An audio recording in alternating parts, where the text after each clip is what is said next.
Face the Music, a pre-ELO song-by-song podcast, is sponsored by fine people like Roland Ledger. This is Face the Music, a pre-ELO song-by-song podcast. Mr. Crow and Sir Norman, The Idle Race. Ventriloquist was he, little boy sat on his knee. The people knew that their show was but the best one in the land. Until one night before the act, the dummy's clothes had all been packed away. He'd gone, and he left poor Mr. Crow right in the lurch. You know he's gone far away. I hear his voice go laughing. What of all the years we shared? What's that song all about? Mr. Crow and Sir Norman was the fifth track on the second Idle Race album, released sometime in 1969. In issue number 7 of ELO fanzine Face the Music in 1990, Gill wrote, Mr. Crow and Sir Norman is reminiscent of the birthday party's school of thought, an oompa tune complete with accordion, falsetto vocals, and crowd applause surrounding the odd story of a ventriloquist dummy who packs his bags and leaves his master, only to return in a blaze of glory, famous in his own right, and demanding to be addressed as Sir. Somewhere amongst all the chaotic fade-out can be heard a conversation between Mr. Crow and Sir Norman, but we are not exactly sure who is instigating it. Patrick Gutenbacher, Mark Haynes, and Alexander von Petersdorf wrote in the 1996 book Unexpected Messages, Mr. Crow and Sir Norman was not only a unique moment in terms of sound and production, but also because of the inclusion of Mike Batt. We recorded that one with Mike Batt on accordion. Mike was a keyboard player who worked for Liberty Records, and he was also a score writer. He came down to the studio, and 3 of us ended up playing accordion. Me, Roger, and Mike. It was a bit chaotic. One of us holding it, one of us was pushing and pulling it, and Mike Batt was playing the keys. Recalls Dave Pritchard of the session. I resign. From now on, I'm a single. As for you, you can turn in your lap. I'm Eric Paul Johnson. And I'm Eric Winsenson. Mr. Crow and Sir Norman. The timeless story about a ventriloquist dummy who breaks up the act, goes out on his own, and becomes a superstar. I think they get back together at the end too, don't they? It is a very heart-touching moment. Really, it's your basic rom-com.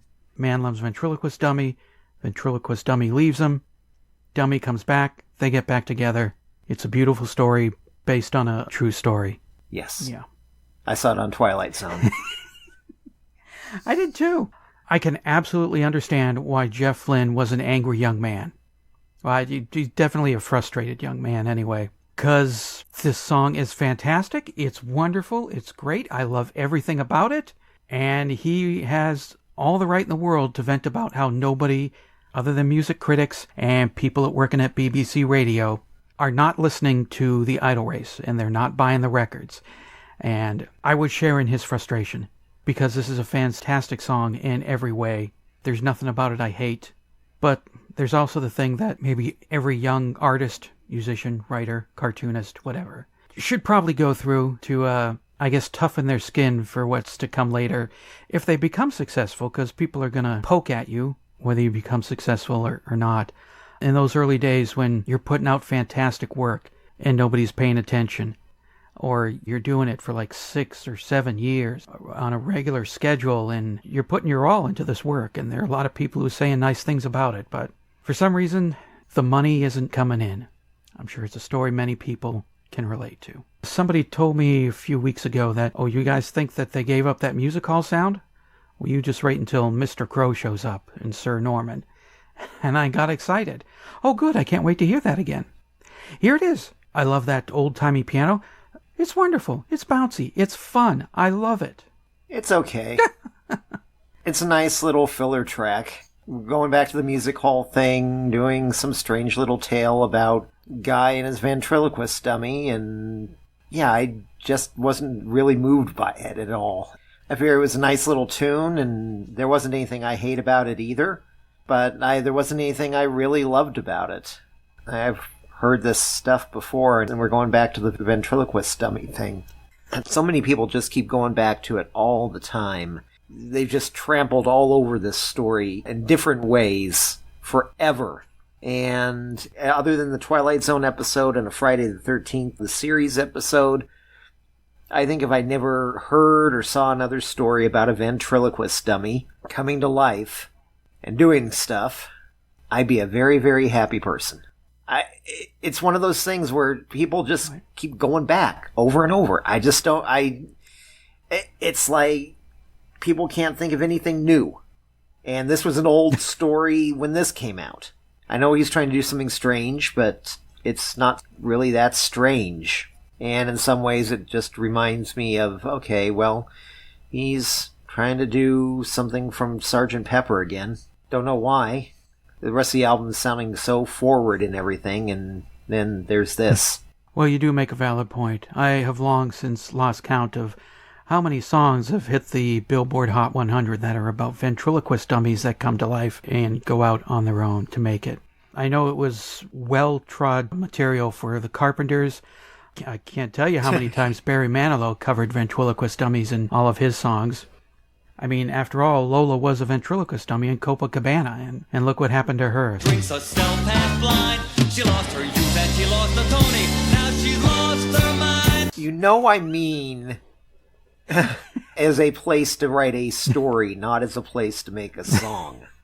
That story has been done so many times, I just don't get anything from it anymore. I mean, sure, it's been done often, but how many songs are there about love and finding love? I'm disgusted by about 90% of those, too. Even though this song doesn't disgust me, I should clarify that. This song does not disgust me. A lot of love songs make me want to throw up in my own mouth and hold it there until I can find the person who wrote it and then finish spewing.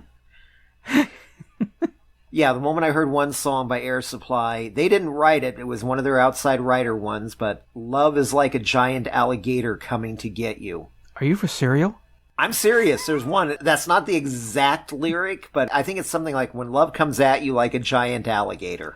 I have to look this up now. When the world's coming at you like a hungry alligator, you gotta have faith. It's on their Vanishing Race album. Okay, I only know Air Supply by the hits, which are repetitive in story. I was sad, I was alone, I felt gloomy, and oh, she showed up and everything's great and I'm in love again. Yep. The basic layout for every Air Supply hit, anyway. I'm going to have to check out their ode to alligators now.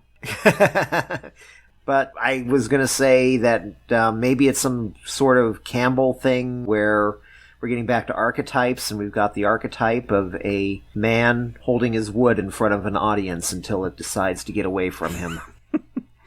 I've been escorted out of many malls for doing that very same thing, yeah. Especially if you try to make it talk. Well, I liked the story.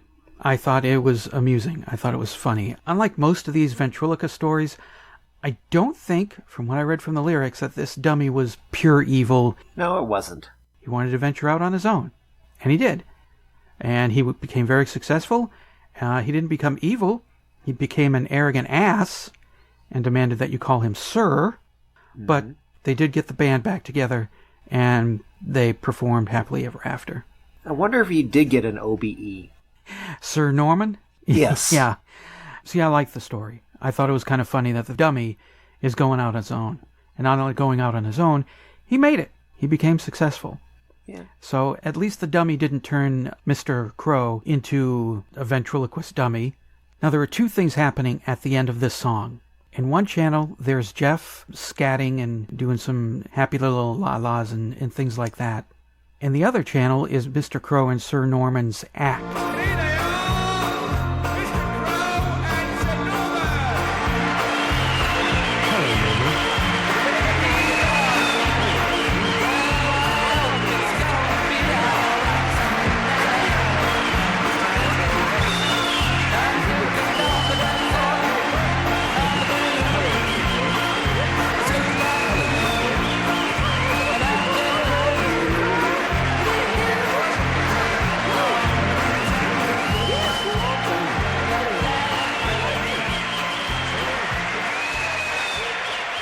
It's buried deep in the mix, so I ran it through artificial intelligence to try and just isolate the ventriloquist act.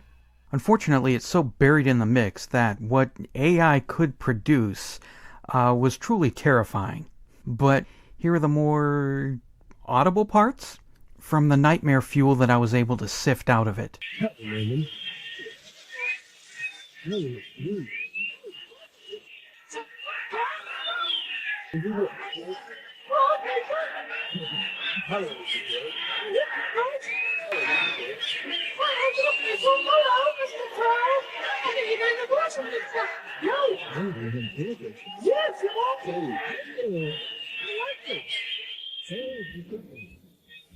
But I did isolate Jeff Lynne's part so we can hear what he's singing, because both are kind of buried deep in the mix, but it was easier for AI to pull Jeff out of it than to pull the ventriloquist act out of it. Well, I hope it's gonna be alright someday. And you can know but that's all of the day. I took a rocket to know, and I did oh, but I'm done with you.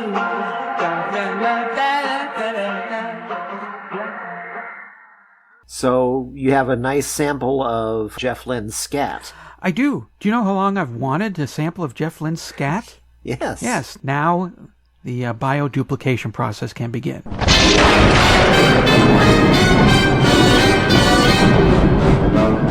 Got something to say about Mr. Crow and Sir Norman? Then call the telephone line voicemail. 623-850-3375.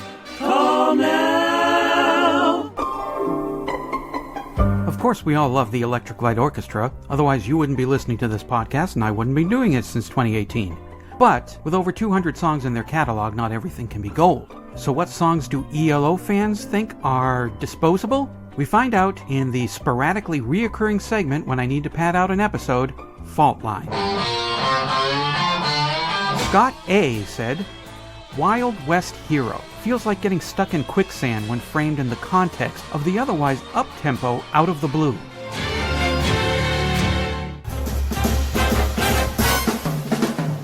Well, hello, this is Dr. Troy calling with my thoughts on Mr. Crow and Mr. Norman by the Idle Race. Wow, this is a quirky little song, and I mean that in a good way.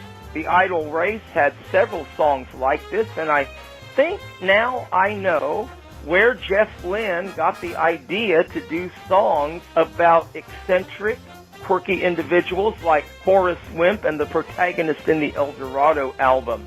I have to say, with the melody and the vocal style, this song reminds me a lot of Another Day by the Ruddles. And even I see elements of another Ruddles song, Double Back Alley, in there. The vocal is great. I love that high falsetto. I doubt if Jeff could reach that today, but man, what a great job. And the melody, it's fun.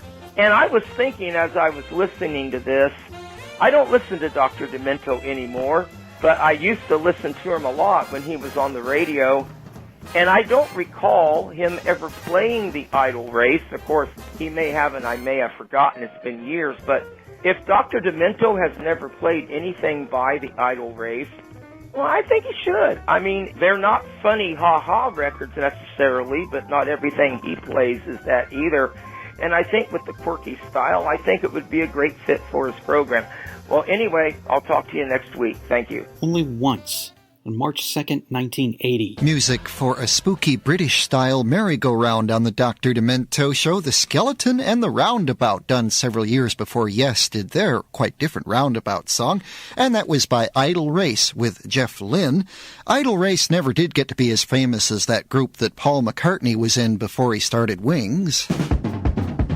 Face the Music, a pre-ELO song-by-song podcast, is a production of Radio Trolla Entertainment, Assorted Deli Meats Amalgamated. You can contact us by voicemail at 623-850-3375. 888-848-3375 or email us at eloftmpodcast@gmail.com and we'll read and reply to it on the show. Keep up to date by joining our Facebook group and spread the word by sharing the link or giving us a quick rating on iTunes. Subscribe to our YouTube page, the Electric Light Orchestra Podcast channel, to hear other goodies. You can financially support the podcast at patreon.com/ELOpod or PayPal using the podcast's email address, or send a check or money order to P.O. Box 1932, Superior, Arizona 85173.